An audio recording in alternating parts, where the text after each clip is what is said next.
Salve, salve, gente boa! E aí, preparado para o que há de vir? Nesse vídeo falaremos a respeito do seguinte, querido. É tempo de reconhecer toda a autoridade de Deus. Vem comigo aí até o final, sai daí não!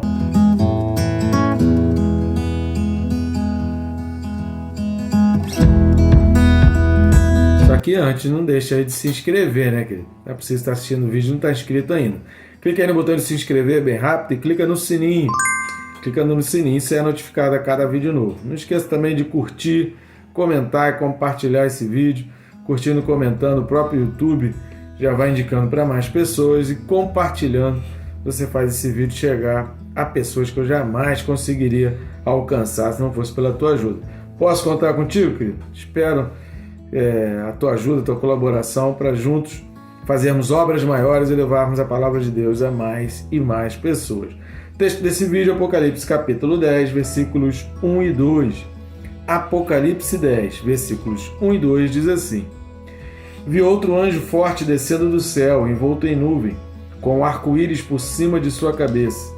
O rosto era como o sol e as pernas como colunas de fogo. E tinha na mão um livrinho aberto, pôs o pé direito sobre o mar e o esquerdo sobre a terra. Amém, querido? Glória a Deus. Aqui ainda não tem um ponto final, mas é que o versículo 3 está muito ligado ao versículo 4 e vai ser um tema aí para o próximo vídeo. Aliás, o finalzinho aí do versículo 2, a gente vai abordar algumas coisas nesse vídeo e vai abordar também algumas coisas no próximo, que ele está muito ligado ao assunto relatado aí nos versículos 3 e 4, tá certo? Então, esse texto que vem agora começa aqui no 10, e vai até o versículo 14 do capítulo 11.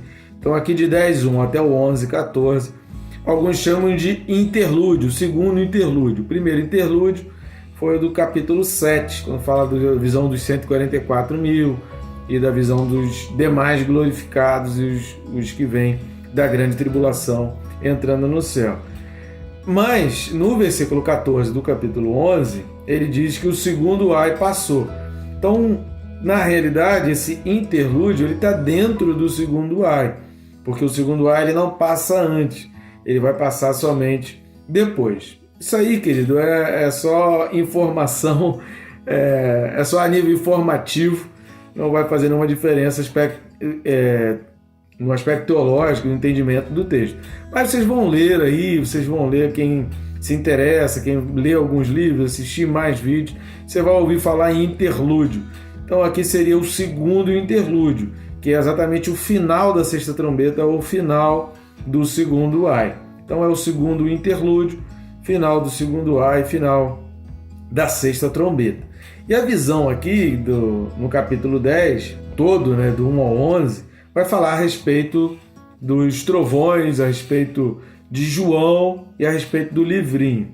Antes de falar dos trovões, a gente precisa falar de um outro aspecto muito importante e que são poucas as bíblias de estudo que vão fazer menção a esse aspecto, mas ele é de extrema importância diante de tudo aquilo que está sendo anunciado para acontecer, principalmente com relação ao que vai acontecer a partir do capítulo 12. O que vai acontecer a partir do capítulo 12, a gente vai falar um pouco nos dois próximos vídeos, em função ali do segredo das vozes dos 7 trovões. E a gente vai falar sobre isso no próximo e no seguinte. A gente vai falar mais sobre isso. Mas eu quero me ater aqui a algo que é extremamente importante, porque vai servir como base para tudo aquilo que virá a partir do capítulo 12. Repare aí no versículo 1 de Apocalipse 10, que vem dizendo: olha, vi outro anjo forte descendo do céu, envolto em nuvem.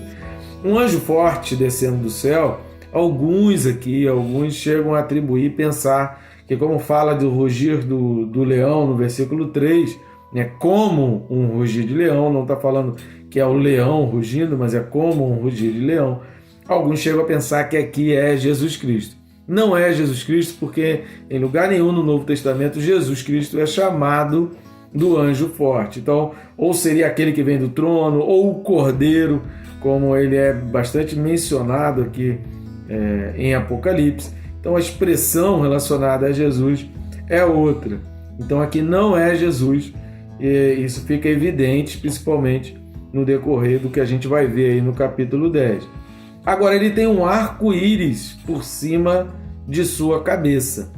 Sobre o arco-íris, nós precisamos ir lá para Gênesis, capítulo 9, e lermos do 8 ao 17. Gênesis 9, do 8 ao 17, que diz assim: Disse também Deus a Noé e a seus filhos: Eis que estabeleço a minha aliança convosco e com a vossa descendência, e com todos os seres viventes que estão convosco, tanto as aves, os animais domésticos e os animais selváticos que saíram da arca, como todos os animais da terra. Repare que a aliança aqui não é uma aliança com Noé, não é uma aliança com Noé e sua família, é uma aliança com toda a população da terra, inclusive animais, aves, os animais de um modo geral. Então, a aliança aqui com todos os seres vivos, tanto daquela época de Noé, quanto a descendência, quanto o que viria depois. Guarda essa informação, que ela é muito importante.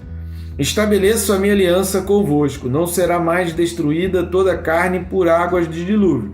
Repare que a aliança que Deus está fazendo não é que não haveria mais destruição, nem haveria mais morte sobre a terra, mas que, como o dilúvio, em que toda a terra foi coberta por água e todos os seres morreram naquela época, a semelhança do dilúvio, isso não aconteceria mais. Repare, porque tem muita gente que confunde e acha que por causa da aliança feita com Noé, e acha que a aliança foi feita com Noé. Não foi feita uma aliança com Noé, foi feita uma aliança perante Noé, diante de Noé, que Deus fez uma aliança com Noé e com a descendência e com toda a população que viria depois. E essa aliança não foi que Deus não destruiria mais a terra, mas que não haveria mais o dilúvio, que não seria pelas águas como foi nos dias de Noé do dilúvio. Não sei se ficou clara a diferença, mas há uma grotesca, uma grande diferença entre as duas coisas aí. Disse Deus, versículo 12: Este é o sinal da minha aliança que faço entre mim e vós e entre todos os seres viventes. Repare que Deus confirma isso. Entre todos os seres viventes que estão convosco, para perpétuas gerações. Repare na palavra perpétuas gerações. Versículo 13: Porém nas nuvens o meu arco será por sinal da aliança entre mim e a terra. Sucederá que quando eu trouxer nuvens sobre a terra, e nelas aparecer o arco, então me lembrarei da minha aliança, firmada entre mim e vós e todos os seres viventes de toda a carne. E as águas não mais se tornarão em dilúvio para destruir toda a carne. O arco estará nas nuvens, vê-lo-ei e me lembrarei da aliança eterna entre Deus e todos os seres viventes de toda a carne que há sobre a terra. Disse Deus a Noé: Este é o sinal da aliança estabelecida entre mim e toda a carne sobre a terra. O que representa o arco-íris? Nós já adiantamos aqui. Representa essa aliança de Deus com as gerações perpétuas, com todas as nações da terra. E que aliança é essa? De que Deus, ao olhar para o arco-íris, ele iria se lembrar dessa aliança e não mais a terra seria destruída pelo dilúvio. Quase que eu falo como aquele meme que tem na internet. Pelo dilúvio. Então, o dilúvio não seria mais a causa da destruição da terra. Não significa que não haveriam mais flagelos, que a terra não seria mais assolada e que epidemias, pandemias e destruições, como a que nós já vimos no Apocalipse, nos vídeos anteriores, não aconteceriam. Não é isso que Deus está dizendo, mas apenas que a semelhança do dilúvio e pelas águas de dilúvio, isso não aconteceria mais sobre a terra. Então o arco-íris representa essa aliança, esse marco de que aquele fato de aniquilar toda a vida da terra pelo dilúvio não aconteceria mais. E mais além, 3 coisas que o arco-íris representa. Essa é a primeira.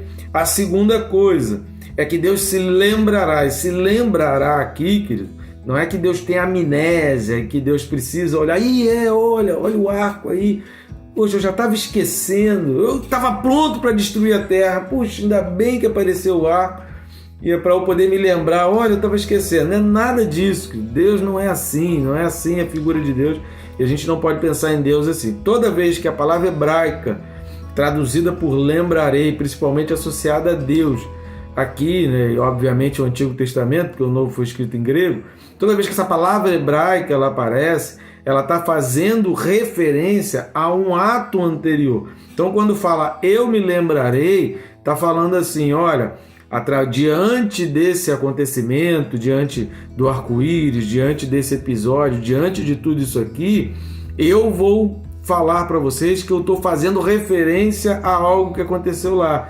Normalmente uma aliança, um pacto feito lá atrás. Então esse lembrarei, você pode marcar aí se quiser, escreve aí na tua Bíblia.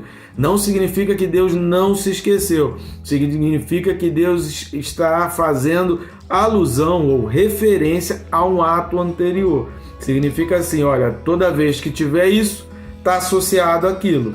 Tá? Então, o lembrarei é isso, é uma referência a um ato anterior. Esse é o significado da palavra lembrarei. Nada a ver com a questão da memória. E o terceiro aspecto mais importante, é óbvio aqui que os outros dois também são importantes para a gente entender Apocalipse 10, porém, o que a gente vai levar para aqui, o que a gente vai entender, o significado desse arco-íris sobre a cabeça desse anjo forte, é que o arco-íris não representa apenas uma aliança de que o dilúvio não aconteceria, nem uma lembrança para Deus não trazer o dilúvio. Representa o poder de Deus. Representa Deus tem poder, Deus tem autoridade para fazer, mas Ele não vai fazer porque Ele é fiel às suas promessas. Estão entendendo? Então o arco-íris, ao olhar o arco-íris, toda vez que você vira um arco-íris, você precisa se lembrar do seguinte, aquilo dali representa que Deus tem poder e autoridade, se Ele quiser, para trazer quantos dilúvios Ele quiser sobre a terra. O poder está na mão dele, a autoridade está na mão dele. Ele só não faz isso porque Ele teve uma aliança e Ele fez uma aliança lá atrás. Então o arco-íris, ele representa, e a gente precisa olhar para o arco-íris e falar assim, eu sou pequeno, Deus é todo poderoso. Se Ele quiser, Ele traz o dilúvio, Ele destrói a humanidade de novo. Ele só não faz isso porque Ele prometeu não fazer. Ele não faz, não é porque Ele não tem mais poder, não é porque Deus se converteu. Tem gente que acha, às vezes eu olho assim, tem gente que acha que no Novo Testamento Deus se converteu. Depois de Cristo, Deus se converteu e Ele mudou. Não tem nada disso. O que Deus está falando é o seguinte, eu tenho poder e se eu quiser eu faço. Eu só não vou fazer isso do dilúvio porque eu prometi e eu sou fiel às minhas promessas e ainda que o homem seja infiel, Deus continua sendo fiel. Por isso esse versículo está lá na Bíblia. E aí a gente precisa dar uma lida em Mateus 28, 18. Repare, porque às vezes lá esse texto de Mateus 28, às vezes ele é mencionado pelo que vem depois e não por uma expressão que a gente às vezes passa despercebido. Então, às vezes a gente olha Mateus 28, 18 e a gente se preocupa muito na questão do discipulado, de ir pelo mundo, da ordem de Jesus do ID, mas a gente se esquece o ID a partir do 19, então às vezes a gente se foca muito no que vem a partir do 19 e a gente se esquece do que está sendo dito no versículo 18. Repare que Jesus ele fala assim, olha, aproximando-se falou-lhes dizendo, toda autoridade me foi dada no céu e na terra. Querido, é tempo da gente entender que Ele tem toda a autoridade, Ele tem todo o poder. A gente precisa ter a humildade de reconhecer que a gente não tem poder nem sobre o nosso cabelo. Se a gente tivesse pelo menos o poder sobre o nosso cabelo, não haveriam mais carecas, as pessoas não ficariam mais carecas. A gente não tem o poder nem sobre os nossos dentes, que vai chegar uma hora, por mais tratamento, por mais coisa que coloque, vai chegar uma hora que vai cair. A gente não tem poder sobre nada. A gente não tem poder sobre o nosso corpo. Vai chegar uma hora que o nosso corpo vai defiar e, em muitos casos, a própria mente já não vai assimilar mais as coisas. Nós não temos poder. É tempo da gente reconhecer a nossa pequenez e reconhecer que Ele tem todo o poder. Deus tem todo o poder e toda a autoridade. E se ele quisesse, ele traria dilúvio novamente sobre a terra. Ele só não faz isso diante de toda a maldade que acontece sobre a terra, porque ele prometeu. Então, quando vem esse anjo com o arco-íris sobre a cabeça, está trazendo essa imagem da autoridade plena, suprema e completa de Deus, que está no poder de Deus. E dizendo assim, olha, o que vai acontecer agora não é o que está no dilúvio, porque eu prometi. Estão entendendo? Então Deus está mostrando para João, olha, eu prometi que não ia acontecer no dilúvio.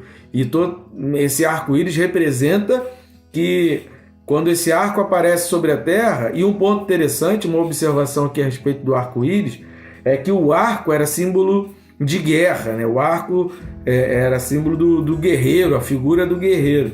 E se você reparar o arco-íris, ele é um arco apontado para o céu, ou seja, não há mais esse apontamento para a terra. Então o arco, exatamente essa lembrança de que o guerreiro está apontando para cima, então ele não aponta mais para baixo. Só um pequeno comentário aqui que eu achei muito pertinente para a gente poder entender essa questão do arco, né? E por que um arco?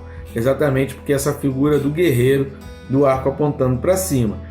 E o rosto era como o sol e as pernas como colunas de fogo. Isso aqui a gente já viu lá em Apocalipse capítulo 1, versículo 16. Apocalipse 4, 3 também fala sobre isso. Então esse brilho do rosto como o sol. No Monte da Transfiguração, o rosto de Jesus também brilhava como o sol. Então o que a gente vai perceber é que há uma característica uniforme entre os anjos, entre os seres celestiais, os poderes celestiais de Deus brilhando como o sol, em contraste com os poderes dos demônios, dos anjos caídos e de Satanás, que é de densas trevas e de escuridão. E as pernas como colunas de fogo. E tinha na mão um livrinho aberto. Esse livrinho aberto aqui, alguns entendem que é o mesmo livro que foi aberto, né, da onde foi aberto selos e que só Jesus Cristo poderia abrir.